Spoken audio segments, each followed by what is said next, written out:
आज की कक्षा में हम स्थायी भावों से उत्पन्न रसों के बारे में अध्ययन करेंगे। कौन से स्थायी भाव से कौन सा रस उत्पन्न होता है। देखें कितने स्थायी भाव बताए थे, 11। तो 11 स्थायी भाव हैं। इसका मतलब क्या है, 11 ही रस होंगे।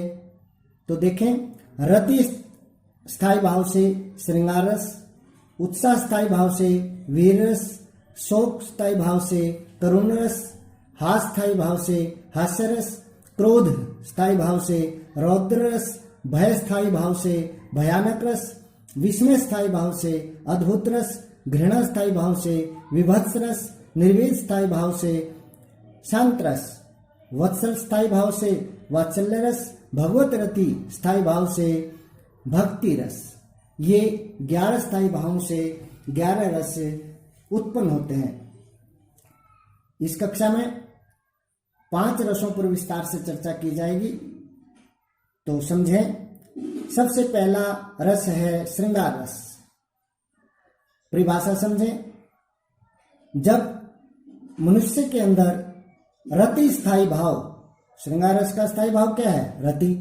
जब मनुष्य के अंदर रति स्थायी भाव विभाव, अनुभाव और व्यभिचारी भाव से मिलता है, तब श्रृंगार रस उत्पन्न होता है। दोबारा फिर देखें, जब मनुष्य के अंदर रति स्थायी भाव का विभाव, अनुभाव और व्यभिचारी भाव के साथ या संचारी भाव के साथ संयोग होता है, मिलन होता है, तब श्रृंगार रस उत्पन्न होता है या उसे श्रृंगार रस कहते हैं। श्रृंगार रस के 2 भेद होते हैं, संयोग श्रृंगार और वियोग श्रृंगार। संयोग श्रृंगार में क्या होता है, नायक नायिका या प्रेमी प्रेमिका का मिलन होता है। वियोग श्रृंगार में क्या होता है, नायक नायिका या प्रेमी प्रेमिका का वियोग होता है, बिछुड़ना होता है, एक दूसरे से दूर चले जाना होता है। तो सबसे पहले संयोग श्रृंगार के उदाहरण देखें। राम के रूप निहारती जानकी, कंगन के नग की परछाई, याती सभी सुधी भूली गई, कर टेकी रही पल टारत नाही। याती होता है दुर्गा, दुर्गा का रूप जानकी को बोला है। राम के रूप निहारती जानकी, सीता राम का रूप देख रही है। कंगन के नग की परछाई, और अपने कंगन में जड़े हुए नग के अंदर उस परछाई को लगातार बिना पलक झपकाए, कर टेकी रही पल टारत नहीं, बिना पलक झपकाए देखती रहती हैं और अपना होश भूल जाती हैं। बतरस लालच लाल की मुरली धरी लुकाए, सोम करे भोनी हंसे, देन कहे नटी जाए। यहाँ पर गोपियों और श्री कृष्ण के बारे में बताया है। गोपियां श्री कृष्ण की मुरली को छुपा देती हैं। जब श्री कृष्ण मांगते हैं तो एक बार देने के लिए तैयार हो जाती हैं, लेकिन फिर बाद में मुकर जाती हैं, मना कर देती हैं, कस्में उठाती हैं, हमने नहीं छुपाई। तो इस तरह से संयोग श्रृंगार है। वियोग श्रृंगार देखें, जहां नायक नायिका का विरह होता है, वियोग होता है या बिछुड़ना होता है। हेरी, हेरी की जगह एरी भी हो सकता है। एरी, मैं तो प्रेम दीवानी, दर्द में जाने कोए, सूली ऊपर से पिया की, किस विधि मिलन ना होए। यानी पिया दूर चले गए हैं, इसलिए ये कहा गया है कि मैं तो अपने प्रिय के प्रेम में दीवानी हो गई हूं, मेरे दर्द को कोई समझ ही नहीं रहा, तो पता नहीं कब पिया से मिलन होगा।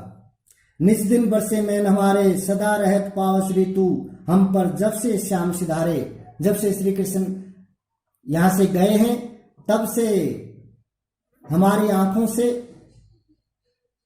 नयन बरसे, हमारी आंखों से आंसुओं की बरसात हो रही है, यानी कि पावस ऋतु आई हुई है। वियोग श्रृंगार है। यहां आगे देखें, हास्य रस। हास्य रस सबसे पहले परिभाषा समझें। जब मनुष्य के अंदर हास स्थायी भाव का विभाव, अनुभाव और व्यभिचारी भाव के साथ संयोग होता है या मिलना होता है, तब हास्य रस उत्पन्न होता है या उसे हास्य रस कहते हैं। दोबारा फिर देखें, जब मनुष्य के अंदर हास स्थायी भाव का विभाव, अनुभाव और व्यभिचारी भाव के साथ संयोग होता है या मिलन होता है, उसे हास्य रस कहते हैं। हास्य रस के उदाहरण देखो, देखने से ही पता चल जाएगा। बंदर ने कहा बंदरिया से, चलो नहाए गंगा, बच्चों को छोड़ो घर में, होने दो हुड़दंगा। देखने से ही पता चल रहा है, हंसी की बात है। अकलमंद से कह रहे मिस्टर मूर्खानंद, देश धर्म में क्या धरा, पैसे में आनंद। देश धर्म में क्या धरा, पैसे में आनंद, तो हास्य रस है। तीसरा देखें, वीर रस। परिभाषा समझेंगे। जब मनुष्य के अंदर वीर का स्थायी भाव क्या होता है, उत्साह। जब मनुष्य के अंदर उत्साह स्थायी भाव का विभाव, अनुभाव और व्यभिचारी भाव के साथ संयोग होता है, तब वीर रस उत्पन्न होता है।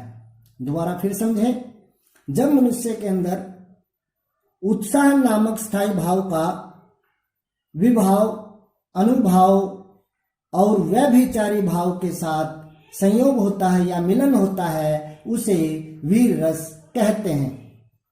अब उत्साह देखो, उत्साह जिसको सुन करके, जिस काव्य को सुन करके, जिस बात को सुन करके हमारे अंदर उत्साह पैदा होता है, जोश पैदा होता है, तो वहीं पर क्या होगा, वीर रस होगा। उदाहरण से समझें, वह खून कहो किस मतलब का, जिसमें बाल का नाम नहीं, वह खून कहो किस मतलब का, आस के देश के काम नहीं। तो जोश आ गया भाई।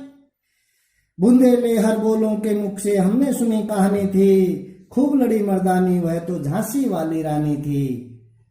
तो यहाँ पर झांसी की रानी लक्ष्मीबाई की वीरता का जिक्र किया गया है, इसलिए इनको सुनकर ही हमारे अंदर जोश उत्पन्न होता है, उत्साह उत्पन्न हो रहा है, इसलिए यहाँ पर क्या है, वीर रस है।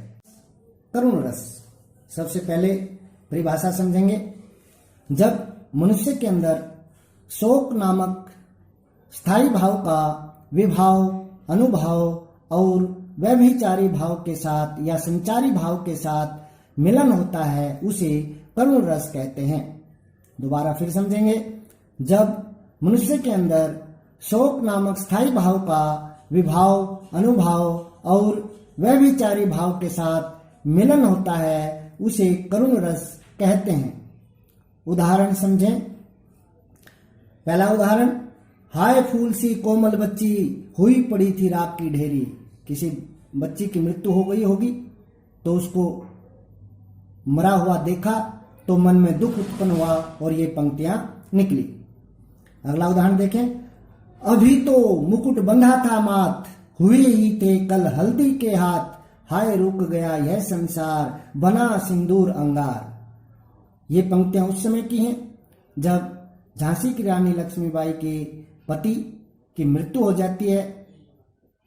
तो मृत्यु पर तो शोक ही होगा, दुख होगा या गम होगा, तो वही यहाँ पर प्रकट हुआ है, इसलिए करुण रस का उदाहरण है। अगला रस देखेंगे, रौद्र रस। सबसे पहले परिभाषा समझेंगे। जब मनुष्य के अंदर क्रोध, रौद्र रस का स्थायी भाव क्या है, क्रोध, गुस्सा। जब मनुष्य के अंदर क्रोध नामक स्थायी भाव का विभाव, अनुभाव और व्यभिचारी भाव के साथ या संचारी भाव के साथ मिलन होता है, उसे रौद्र रस कहते हैं। दोबारा फिर समझेंगे। जब मनुष्य के अंदर क्रोध या गुस्सा नामक स्थायी भाव का विभाव, अनुभाव और व्यभिचारी भाव के साथ मिलन होता है, उसे रौद्र रस कहते हैं। उदाहरण से समझें। जो पंक्तियां सुन करके, जो बात सुन करके मन में गुस्सा उत्पन्न हो, समझो वहां रौद्र रस है। पहला उदाहरण देखें। रे नृप बालक काल बस बोलत तो ही न संभार, धनुई सम त्रिपुरारी धनु विदित सकल संसार।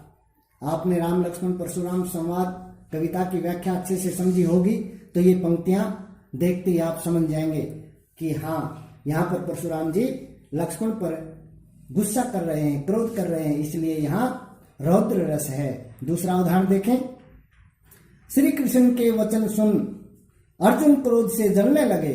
क्रोध आ गया, गुस्सा आ गया। इसी पंक्ति से पता चल गया यह क्या है, रौद्र रस है। सब शोक अपना भूल कर करतल युगल मलने लगे। दोबारा देखेंगे, श्री कृष्ण के वचन सुन अर्जुन क्रोध से जलने लगे, सब शोक अपना भूल कर करतल युगल मलने लगे। सारा दुख पीड़ा भूल गए और गुस्से में लाल हो गए, कांपने लगे और अपनी हथेलियों को मलने लगे। तो गुस्सा या क्रोध स्थायी भाव है यहाँ, और रस कौन सा हुआ, रौद्र रस। इस कक्षा में इतना ही पढ़ेंगे, बाकी के 6 रस अगली कक्षा में पढ़ेंगे। उम्मीद करता हूं आपको अच्छे से समझ में आया होगा, और अगर फिर भी समझ में नहीं आया है तो आप कमेंट कर सकते हैं। धन्यवाद।